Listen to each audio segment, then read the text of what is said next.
कारण क्या है कि गणेश जी को एकदंत कहा जाता है। मतलब पुराणों में, माइथोलॉजी में बहुत सारी बातें हैं, बहुत सारी चीज़ें हैं कि गणेश जी को एकदंत इस वजह से कहा जाता है, इस वजह से कहा जाता है, पर कोई स्पेसिफिक नहीं है। तो स्टोरीज बहुत हैं कि एक है, क्या है, आप इसका बताइए।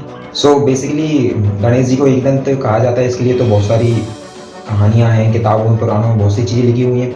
पर वन ऑफ द मेजर है कि जब महर्षि वेदव्यास जी महाभारत की रचना कर रहे थे, तब वो किसी को ढूंढ रहे थे कि महाभारत कौन लिखेगा भैया, इतना बुद्धिमान व्यक्ति, इतना समझदार सुलझा हुआ कौन होगा।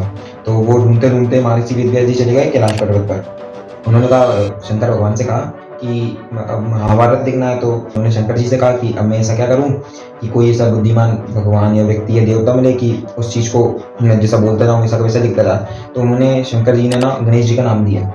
तो जब गणेश जी वहाँ पर लिखने महाभारत बैठे, तो वेदव्यास जी ने एक शर्त रखी कि जब तक मैं बोलूंगा तब तक आपको रुकना नहीं है लिखते हुए, और जैसा मैं बोलूंगा ना वैसा आपको सीक्वल, मतलब जैसे कि मैंने कुछ संस्कृत में शब्द बोला तो आपको लिखना पड़ेगा उसी टोन में। मैं मतलब रुकना नहीं चाहिए मेरी बोली, और आपका लिखावट रुकना नहीं चाहिए।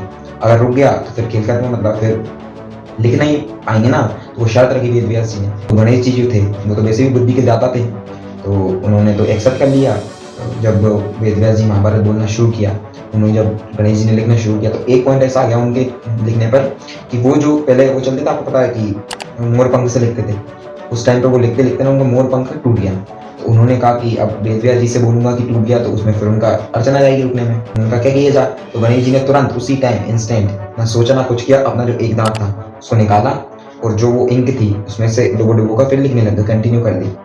अगर वो उस टाइम रुक जाते तो शायद महाभारत की रचना ही नहीं हो पाती आज।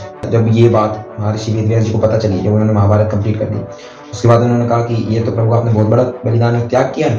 तो उन्होंने उस टाइम से उनको एक दंत कहकर संबोधित किया, और उस टाइम से आज तक हम उनको रिद्धि सिद्धि के दाता, सिद्धि विनायक, एक दंत भगवान के नाम से भी जानते हैं गणेश जी।